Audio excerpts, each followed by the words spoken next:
지금 우리가 사도신경 우리가 몇 주에 걸쳐 가지고 살펴보는데요. 정말 여러분 이 시대가 바른 믿음의 고백을 주저하게 되는 시대입니다.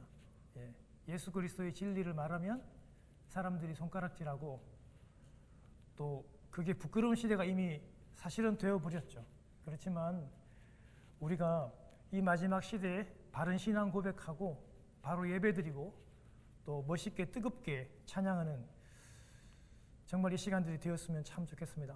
저는 개인적으로 참 감사한 게 요즘 우리 예배를 드릴 때 저는 집에서 올 때 참 많이 기대를 하고 옵니다. 제가 여러분들에게 말씀을 드린 적이 있죠.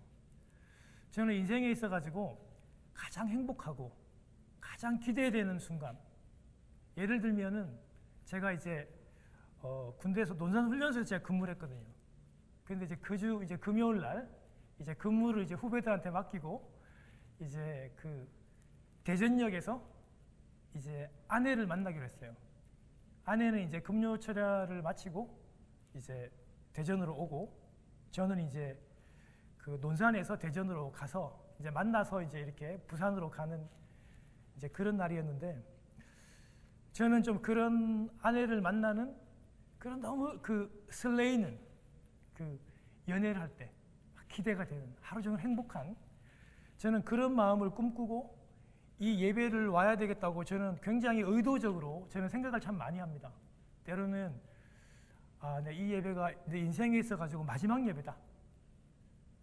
그런 예배를 가지고 기도하고 이 예배를 오게 되니까 저는 이 예배 시간이 찬양 시간이 그렇게도 은혜스러울 수가 없어요. 오늘도 예수 그리스도의 보혈에 대해서 찬양을 하는데 너무 감격이 되고 과연 내가 집에서 우리 식구들과 함께 예배를 드린다면 이런 감격과 은혜가 나올 수 있을까?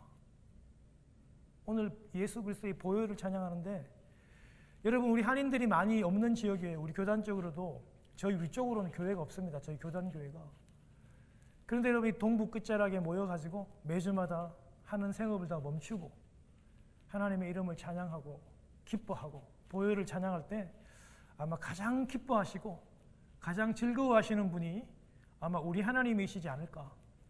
여러분 뭐 대형교회 가서 시원한 에어컨 바람 맞으면서 잠시 수동적으로 그렇게 예배에 참석하는 것도 멋있고 깔끔하고 좋을 수 있겠지만 그렇지만 여러분 이 가운데 우리가 모여가지고 이렇게 진실하게 눈물을 흘리며 고함을 지르고 함성을 지르면서 예배하는 것도 너무너무나 은혜스럽다고 저는 생각이 듭니다. 여러분 우리 오늘 그 본디오 빌라도에게 고난을 받으사 십자가에 못 박혀 죽으시고라는 이 신앙 고백을 저희들이 좀 더 풀어서 한번 살펴볼 건데요. 여러분 지금 이제 저희들이 예수 그리스도에 관한 신앙의 고백들을 하고 있습니다. 제일 처음에 우리 하나님을 불렀지 않습니까? 전능하신 하나님, 그리고 창조주 하나님, 온 세상을 다 만드시고 전능하신 하나님이신데 그 우주의 모든 질서를 만드시고 돌리시고 0.01초도 각도도 변하지 않게 돌리시는 그 완전히 운행하시는 그 하나님이 내 하나님이고 내 아버지라고 그렇게 고백한다고 그랬잖아요. 여러분 어떻게 여러분 이런 고백 가운데 우리의 감동이 없겠습니까? 그 전능하신 하나님은 마치 어머님의 가슴과 같은 그런 뜻이라고 그랬잖아요. 여러분 우리 어머님의 그 가슴처럼 큰 산처럼 느껴지는 그 포근함과 그 안정감을 이 신앙 고백을 할 때 그렇게 느껴지는 거예요. 여러분 이 사도신경 할 때 여러분 원문이 비밀번호라 그랬잖아요. 여러분 문 안으로 들어가려면 아무리 대통령이라 해도 여러분 들어갈 수 없습니다. 비밀의 문을 맞춰야 됩니다. 여러분 그 퍼즐 제가 설명드렸죠? 남녀 연인이 헤어지기 전에 약속을 기약하고 그 반 깨어진 여러분 그 목걸이를 서로 이렇게 나눠주면서 언젠가 다시 만나자. 여러분 그 퍼즐을 맞추는 그게 여러분 그런 느낌이 바로 사도신경의 그런 느낌이기에 여러분 초대교회 우리 성도님들부터 시작해서 2000년 동안 예배를 드리기 전에 이 사도신경을 우리가 함께 고백함으로 우리의 예배를 출발해 왔던 것입니다. 그 하나님을 선포하고 그리고 그 외아들 우리 주 예수 그리스도에 대해서 우리가 지난 시간에 좀 살펴보았고요. 오늘은 계속해서 예수님에 대한 고백인데 본디오 빌라도에게 고난을 받으사라는 부분입니다. 여러분, 우리 신학자 여러분 칼바르트라는 사람을 들어봤죠? 칼바르트라는 사람이 교회학 개요에서 그가 이런 말을 합니다. 빌라도가 사도신경 안에 이렇게 들어온 것은 더러운 개가 깨끗한 방에 들어온 것 같다, 그렇게 얘기를 했습니다. 사실 여러분이 빌라도는요, 역사적으로 보면 굉장히 포악합니다. 백성들도 마음대로 죽이기도 하고 했던, 그리고 돈만 된다면, 정치적으로만 가능하다면 무엇이든지 하는 그런 아주 교활한 정치가였습니다. 그러나 우리가 성경에 기록되어 있는 내용들을 보면, 특별히 여러분 우리 마태복음에 있는 이 내용들을 보면요, 그는 포악한 사람이었지만 예수님에 대한 이 재판에 대해서는 굉장히 공정히 하려고 많이 노력했던 사람입니다. 그 종교 지도자들 앞에서 자기는 예수님의 죄를 발견할 수 없다고 그렇게 고백도 했고, 힘을 써가지고 예수님을 빌라도가 풀어주려고 노력을 했습니다. 또 그의 아내 클라우디아라고 하는 여러분, 그 아내도 그 쪽지를 써서 제발 이 예수님의 재판에 대해서는 관여하지 말라고 그렇게 얘기하고 예수님을 놓아주기를 굉장히 원했었습니다. 죄가 없다는 말이 아니라 예수님에 대해서는 굉장히 호의적이었어요. 여러분, 우리가 잘 알듯이요, 이렇게 빌라도가 예수님을 직접적으로 핍박하거나 고통을 주지는 않았어요. 오히려 예수님을 직접적으로 고통을 주고 매질을 한 사람은 사실은 종교 지도자들과 그들을 따르는 사람들이었습니다. 그런데 본디오 빌라도에게 고난을 받으사라고 우리가 이렇게 고백하는 것은요, 여러분, 이 고백으로 이 빌라도라는 이름으로 지난 2000년 동안 매 주마다 불명예스럽게 그의 이름이 이렇게 불리웠잖아요. 그런데 여러분, 이것은 약간의 좀 오해가 있습니다. 그건 개인적인 빌라도에 대한 어떤 불명예를 지적하려고 하는 것이 아니에요. 여러분, 우리가 이렇게 본디오 빌라도에게 고난을 받으사라고 고백하는 것은요, 빌라도 개인에 대해서 비판하거나 그를 지적하려고 하는 의도가 아닙니다. 빌라도는 굉장히 악독한 그런 총독에게 사람이고, 그런 총독에게 고난을 받았다라는 것을 부각하기 위함이 아닙니다. 그것은 우리가 이렇게 고백하는 것은, 빌라도의 이름을 부르는 것은 한 개인이 아니라 그 시대 전체가, 그 세상 전체가 우리 메시아 되신 예수 그리스도가 구원하시려고 세상에 왔지만 그 시대 전체가 우리 주 예수 그리스도를 배척하고 고통을 주고 미워했다라고 하는 그런 사실을 가르쳐 주기 위함입니다.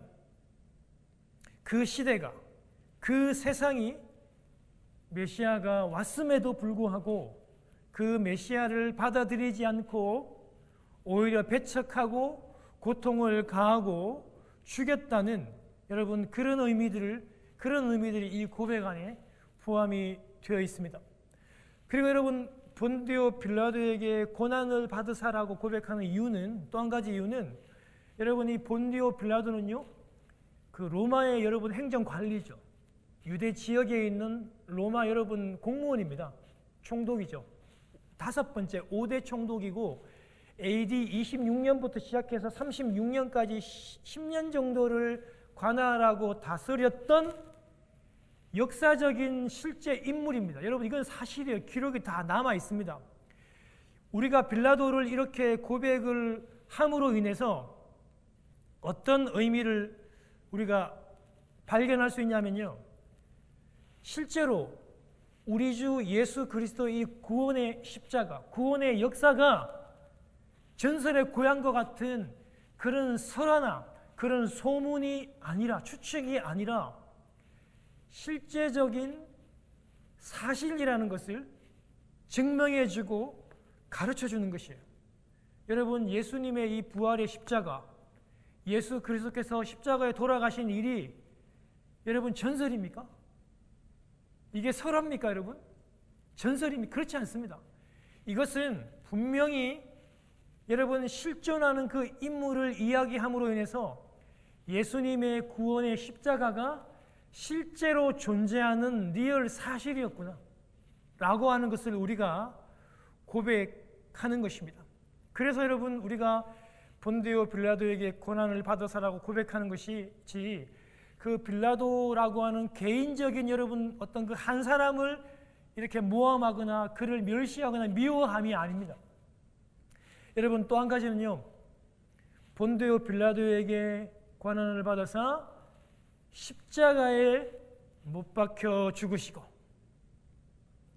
여러분 너무나도 유명하고 우리가 너무나도 잘 알고 있는, 실제로 믿고 있는 내용입니다. 여러분, 우리 본문 22절을 보면요, 우리가 같이 오늘 합독을 했잖아요. 율법을 따라 거의 모든 물건이 여러분 뭐랬어요?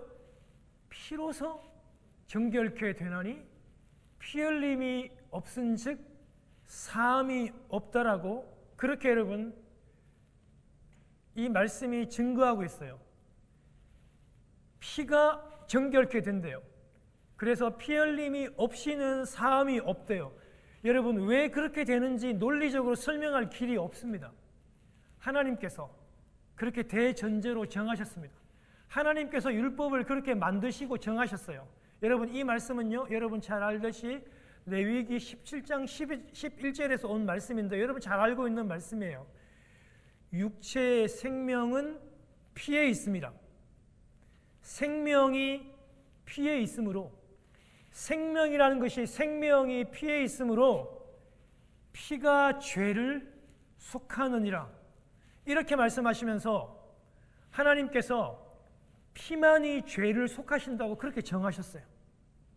왜 하필 피만인가? 왜 피가 생명이 되는가? 여러분, 어쩌면 피보다도 더 중요한 우리 몸 가운데 심장도 있잖아요. 여러분, 피는 어쩌면은 수혈도 하잖아요. 피가 많이 빠지면 막 수혈도 하잖아요. 그런데 그보다 더 중요하게 보이는 심장도 있고 간 같은 다른 내장기관도 있잖아요. 그런데 왜 심장은 안 되고 왜 피입니까? 그 설명할 길이 없어요. 하나님이 그렇게 정해 놓으신 거예요. 피가 죄를 속하며 생명이 피에 있대요. 우리는 그것을 인정하고 받아들이고 반응할 뿐입니다. 여러분, 우리가 가끔 영화나 다큐멘터리 보면요, 여러분 브라질 같은 그런 아주 깊숙한 밀림 가운데 원시 부족들이 사는 동남아시아나 아니면 아프리카, 여러분 전혀 문명이 닿지 않은, 전혀 성경을 알지 못하는 정말 미개한, 수천 년 전부터 그곳에서 터를 잡고 살았던 이런 미개한 족속들을 여러분 다큐멘터리로 촬영하는 것을 여러분 본 적이 다 있을 거예요. 여러분, 전혀 문명의 접촉도 없고 성경의 율법도 모르는 그 민족들이요, 제사 드릴 때 다 어떻게 합니까? 대부분 다 동물의 피, 새 피를 가지고 제사를 드립니다. 여러분, 그것은요, 어쩌면요, 그 인간 안에 그 내재해 있는 그 하나님의 인식, 신인식의 내재가 이미 그들이 태어날 때부터 그렇게 생내적인 지식을 가지고 태어났을 것이라고 우리는 그렇게 믿고 있는 겁니다.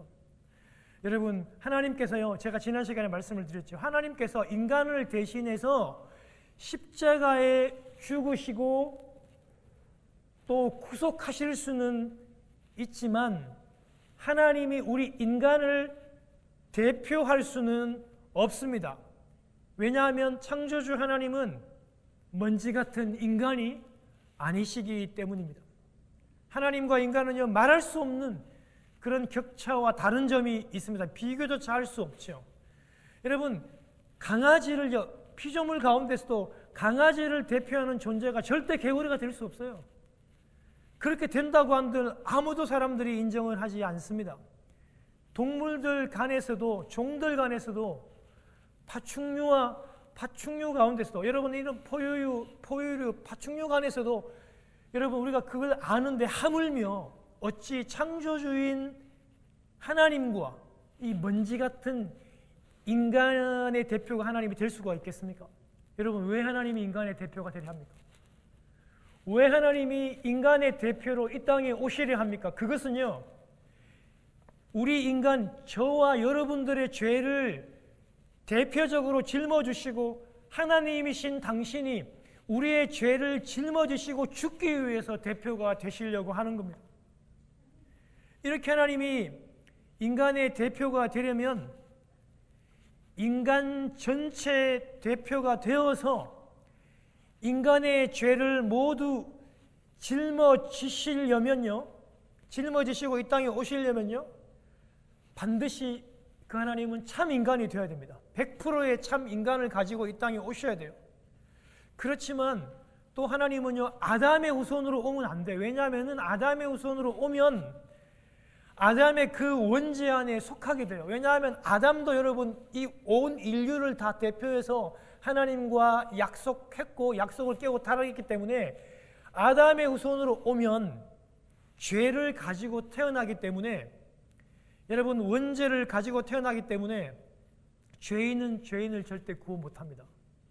이렇게 하나님은요, 인간의 대표로 오셔서 죄를 사셔야만 하지만 아담의 후손은 아니어야 돼요.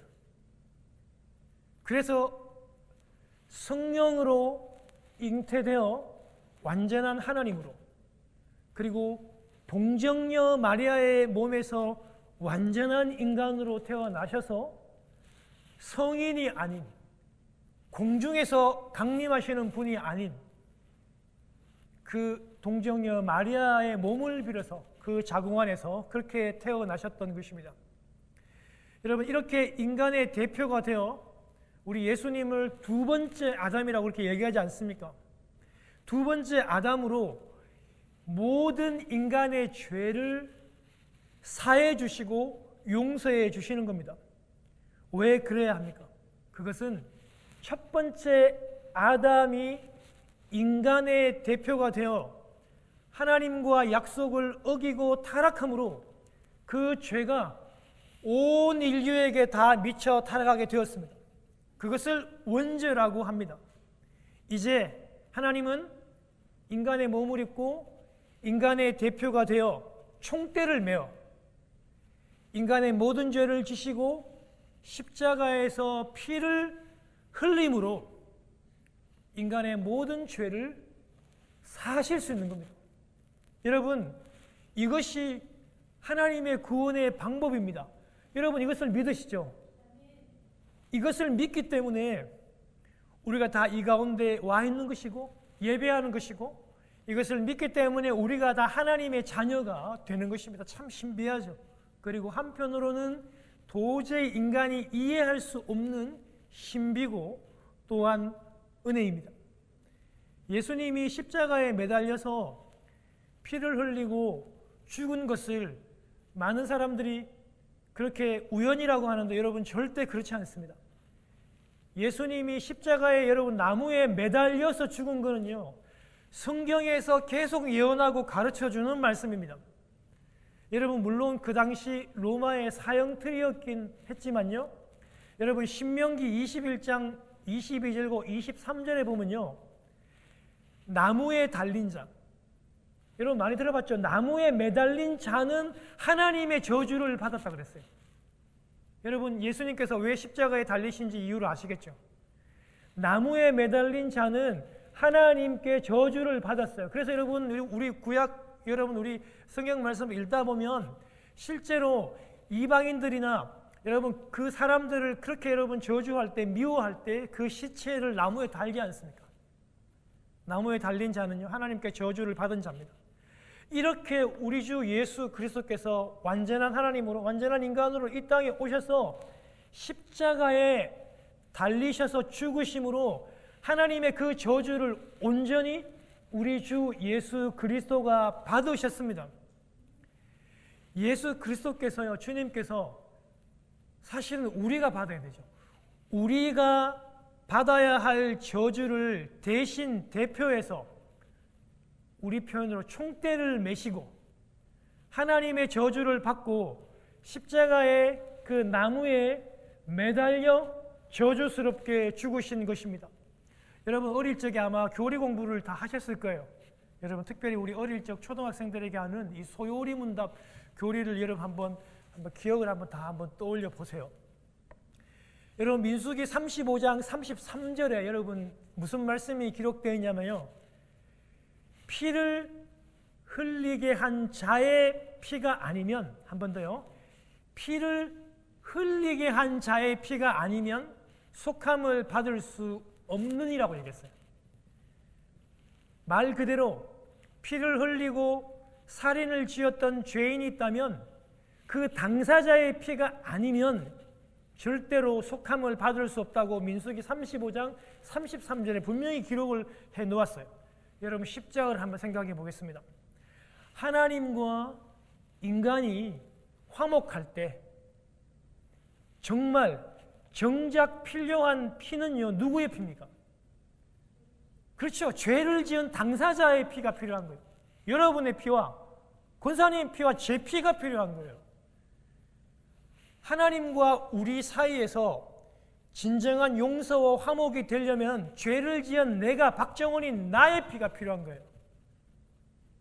그런데 내가 피를 흘려 살인죄를 지은 당사자인 이 박정원의 피가 필요한데 내가 하나님을 거역하고 하나님을 살인하고 그렇게 미워했는데 그러면 당사자인 내가 죽어야 하고 내가 매어 달려야 되잖아요. 그런데 왜 예수 그리스도께서 십자가를 지시고 왜 십자가에 달리시고 왜 십자가에서 그렇게 피를 흘리시는가? 왜 예수님의 피로 그렇게 하는가? 여러분 그것은 바로 대표성과 연대성에 여러분 이런 원리가 이 교리가 적용이 되는 것입니다. 즉 하나님께서 그렇다고 여겨주시는 거예요. 여러분이 로마서의 표현들이 많이 나오는데 헬라어로 여러분이 로기즈마이라고 하는 단어입니다. 실제로는 아닌데 그렇다고 우리 하나님이 여겨주는 거예요. 여러분 무슨 말인지 아시겠죠?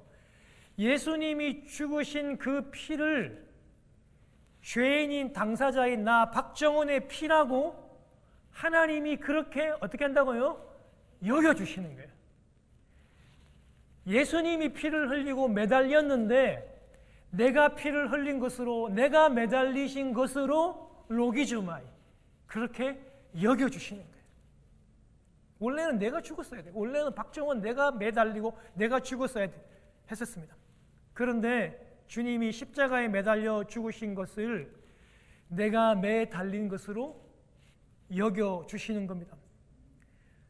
이 화목제, 이 화목에는 반드시 당사자의 피가 필요하고 하나님이 나를 여러분들을 죽일 수 없으니 하나님이 우리 주 예수님과 연대하고 있는 하나님의 백성을 대표해서 대신해서 총대를 메고 십자가에서 매달리시고 피를 흘리셔야 했습니다.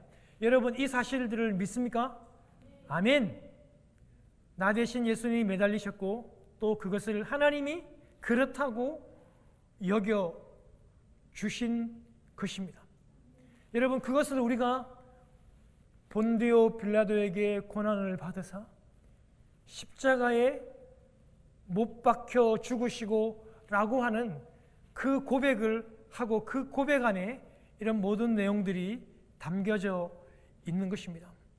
사랑하는 여러분, 요즘에야 이 십자가를 자랑스럽게 내가 예수를 믿는다, 내가 하나님의 자녀라는 것을 고백하면서 이 십자가를 차에 붙이기도 하고 목걸이를 하기도 하고 귀걸이를 하지만 여러분 이 사도신경이 만들어질 그 당시에는요, 초대교회 당시에는 이 십자가 형틀이라는 것은 사람을 죽이는 형틀이기 때문에 굉장히 부끄럽고 굉장히 두렵고 수치스러운 형벌이었습니다.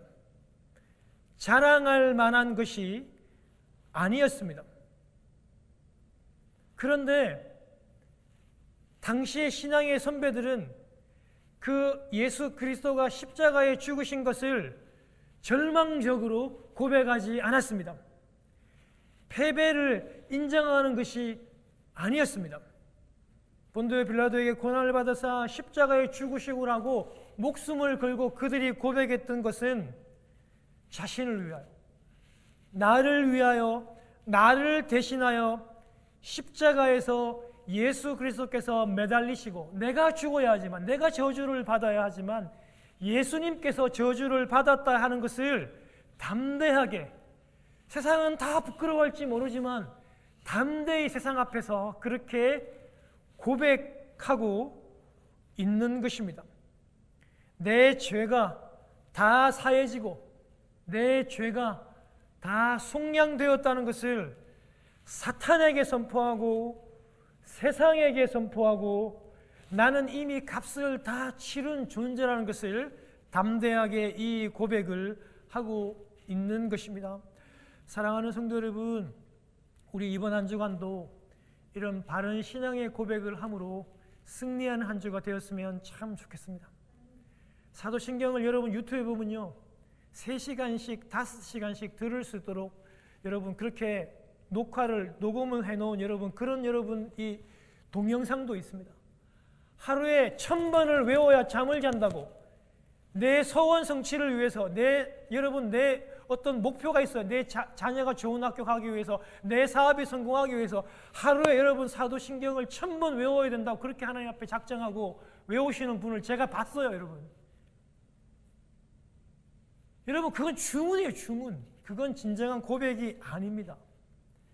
여러분, 우리가 하나님에 대해서, 우리 이 예수 그리스도에 대해서 이번 한 주간도 진정한 그 예수 그리스도를 고백하며 나를 대신해서 십자가에서 저주받으시고 매어 달리신 그 예수 그리스도를 꼭 기억하는 여러분 되시기를 주님의 이름으로 축원합니다. 아멘.